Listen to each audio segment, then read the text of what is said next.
Joining me in the studio is Aaron Ajete Akrong. He'll tell us the story shortly, and because he's been telling it at the press conference, very interesting story that you'd want to stay for. But first, let me take you back to that encounter that a gay person here in Ghana had with David Mackenzie of the CNN. We're heading to a safe house in Accra. We're probably about 30 minutes from your live location now. Run by gay activists. Okay. Can we carry in the cameras, or we need to keep the cameras in boxes? I think let's carry it in boxes. Thank you for having me. We're meeting Joe. We agreed to hide his identity because he's afraid of being attacked again. Take me back to that moment when those men came and started harassing you. I was shaking when they took me to that room, and then they set up their cameras, and I was screaming, I was crying. His crime, the gang of men say, approaching another man. Is it true that you told him that you like him, they ask? Yes, he whispers. Like, how can this happen to me? They beat me around 9 to 11. All those times, like, they were beating me. I wanted to kill myself. For me, when I saw this video, I was like, it would be better I kill myself because I have nowhere to go. And your dad threw you out? Yeah. And what was that moment like? I cried like never before. Often captured in videos too graphic to show and shared on social media. Part of a pattern of brutal verbal and physical attacks by vigilantes to humiliate LGBTQ Ghanaians. Soon, the community fears they could be targeted by the state. What is your message to someone who is LGBT in Ghana right now? Well, we love them. We always say, we love them. But you want to send them to prison? No, we are asking them not to do it. A draft law to be debated in weeks coerces LGBTQ Ghanaians to choose between jail time and so-called conversion therapy, seen by UN experts as torture. It prosecutes same-sex displays of affection, even punishes activists supporting the community. Activists call it a homophobe's dream. Today, in 2021, you believe that someone who supports openly the LGBT community should potentially go to prison for 10 years? Of course. Why is because that? It's against our culture. It's against our norm. It's against our tradition. And we don't want things that are against our sensibility should be, given priority in our society. Tragically, the LGBTQ community here says that tolerance was slowly improving in Ghana.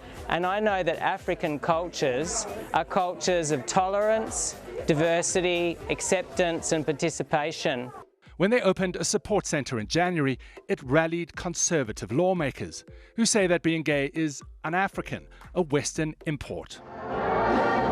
Backed by powerful religious groups, the leadership of the million-strong Pentecostal church say LGBTQ organizations are a national security threat.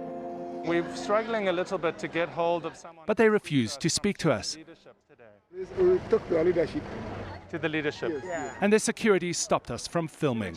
We're just trying to speak to some people. It's not allowed. It's not allowed. The religious support for the bill here is absolute. It's one thing promoting the values of the church. It's another thing to prosecute those who are identifying like this. So why take that extra step? It is not the values of the church. It's the values of the human species. So that's David Mackenzie's documentary put together for CNN, and you had a young gay man there share his ordeal with him as well. And we're talking about the promotion of proper human sexual rights here, and that bill that's currently before Parliament. A number of memos, we are told at the last count, about 150 memos from the Muslim community, the Christian community, generally members of the public in support of it. Of course, there are also some 15 prominent Ghanaians made up of lawyers, professors, amongst others, who are also against it. There have been concerns about this for and against argument against this particular bill. But we're waiting for the Constitutional and Legal Affairs Committee of Parliament, what the next line of action will be. We are told that there will be a National Stakeholders Forum on this, where they will take views in support or against this particular bill. But I told you earlier about Aaron Ajete Akrong. I'm pretty much excited to have him join us here on the Pulse today. And he's been sharing his experience. We are told that for 20 years, he was gay, almost married his partner, but that was not to happen. Was it fate? I don't know what exactly that will be, but he's been telling us that we'll be signing away, more like it's a death warrant if we do not pass that particular bill. Let him tell the story himself. Welcome, David. I'm Aaron. Hey, Aaron, I beg your pardon. I don't know where David came from. But Aaron, I've been listening to you today at that press conference, but I'd want to start from the very beginning. How did you become gay? All right, so as we always say, we were born with it. Now, as a child, I grew up with that tendency, that affection. When I see the same person, same boy, same guy, I feel attracted to boys instead of girls. At what age? At the age of 9. 9. Yes. Okay. The age of 9 was my first encounter, but I've had that through my life. How was that first encounter? Share with us. All right, so it was just a play. This mama needed a thing, you know, and we were 8, and we were supposed to choose a partner, 5 boys, 3 girls. Everyone had a partner. I left with myself and a family friend. Then I was like, since I behave like a girl, I have the tendencies, let me be your girlfriend. And that was it. Because I already had that feeling towards attracted boys. to that guy. Okay, to that particular guy. Exactly. At the age of 8. Yes. Okay, so at that time you felt that this was you. You were born with it. Yes. Okay, so then that first encounter, Mama ne Dada, then you play the girl. Yeah, then it continued. So anytime we are left alone, something happens. Then that was it. Something like what? I mean, making out. Okay, okay. Did you actually have sex, you would say? Yeah, yes, please. With this particular boy? Yes. At the age of 8? 9. 9? Yes, please. Interesting. And so at what point did you come out openly then? So it continued throughout? So it continued 8, you should have been in class 2, class 1, or class 3, thereabout. Yeah. So it continued to, I went to junior high school. That's when people started talking about it. I heard that it's a sin. So I always argue with people about it. This is how actually I feel. So why is it that my feeling is a sin? You get it? So now then goes to, no one is born gay. Because we don't have any gene for gay. It's just male and female, that's it. These are just feelings. Because the Bible even talks about it. It said the flesh and the spirit are contrary to each other. So if you walk in your flesh, if you walk in the flesh, you fulfill the lust of the flesh. But if you walk in the spirit, you fulfill the fruit of the spirit. Okay. Yeah. So it's just, no one is born gay. It's just feelings. So if you are saying people are born gay, then what happens to someone who is curious? Because some people are gay because they are curious. Because out of curiosity, they became gay. Some people out of poverty, they became gay. Is it that the poverty changed their gene? Do you get my point? I get it. Is it that their curiosity changed their gene? You get it? So if you are saying you are born, just like David, the story we just saw, he wasn't attacked because he's gay. He was attacked because he was trying to lure someone in. Yeah. So if you say you are born that way, why are you trying to bring someone who wasn't born that way? But he can't do it alone. He needs someone else. So just find like someone who is born that way and do that with and be free. So his attack was not, to me, this story, well, I've been attacked before. I lost a tooth. Yeah. How were you attacked? Yeah, because of this same thing. What did you do? Okay, so I dance a lot. So they'll be inviting me to parties and stuff. So when they say, hey, gay, that kind of thing. And I was attacked and beaten. Oh, so you were never caught in the act or no, anything it wasn't like even that? in the act. Just because you... Yeah, I dress like a girl, I walk like a girl, I dance like a girl. You get it? But no one should be attacked just because of that? No. For that one, I don't agree with. Yeah.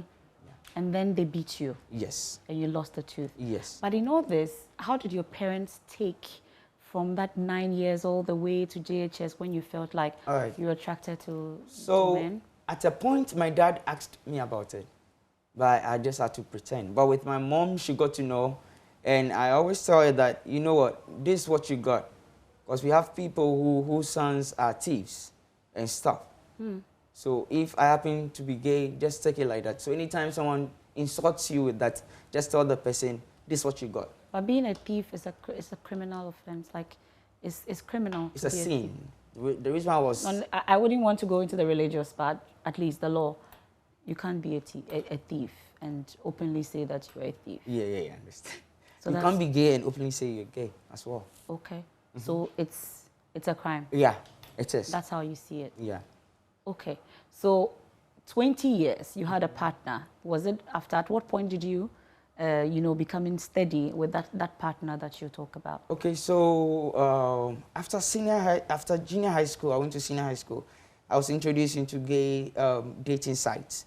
So it's like more of prostitution, where we meet people to have sex with. You get it? Now, through that, I met a white man in Greece, who I nearly got married to.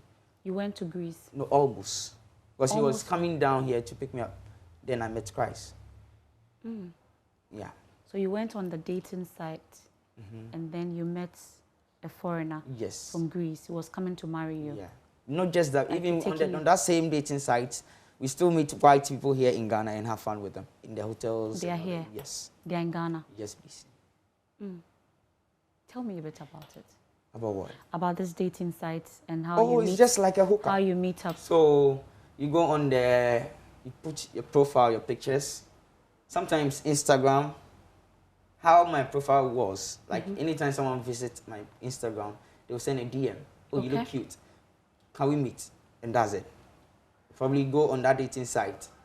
You put a profile, then your information, you chat. But on Instagram, for instance, what do you put there such that people identify that you are also gay? I was a nudist. On Instagram? Yes, please. Okay. So you put it out there, and then they identify that this is also a gay person, and then they contact you, and then that's it. Yeah. So now, as I was saying, being gay is just a feeling. It's not about those acting like girls. You see, sometimes you have this perception that, hey, could you be saying because this person is walking this way, this person is gay? No, we are getting it all wrong. It's just a feeling. Okay. From where I'm coming from, I can tell you boldly that we have masculine people who are always in the gym and they are gays. Okay. It's not about how your structure is. It's just a feeling. Because if you call anyone here right now, the only thing they'll say, this is how I feel. It's just a feeling that we have. So nobody can force anyone to be gay. It's a feeling, it's a choice. It's a choice. Because now, as I said, they are working according to their feeling. Like, they are acting upon their feeling. Just like I feel like eating rice. Oh, I'm craving for rice. Then you go for rice. You decide you can decide not to go for it as well. Do you get it? Exactly. So that's how they feel. Because the Bible says, I shouldn't go religious. We'll get there. Now you can. All right. So now the Bible says that in sin we were conceived. And when you read the same Bible, it tells us that some sin leads to death. Some don't. For the wages of sin is death. And then again, when you go down in another verse, it tells you that some sins leads to death. Some don't. Every unrighteousness is a sin. And this particular act is against our moral law as human. Now, it said, let us make man in our own image so that we can multiply. How can a man, then what are you telling us? God didn't know what he was saying. How can we multiply if you have a partner? There are other ways of multiplying these days. I'm sure you're aware. There are other ways of multiplying. No, I'm saying if you have a partner, how can you multiply? So two will become one. How? Two become one. Okay. So if there are two, these two, if I have a partner right now, how can we multiply? So, but for your encounter with Christ that you talk about, you'd have been married to, to a male? Yes, please. Okay, so let's talk about that encounter, but wait. Hold on to that one. All right.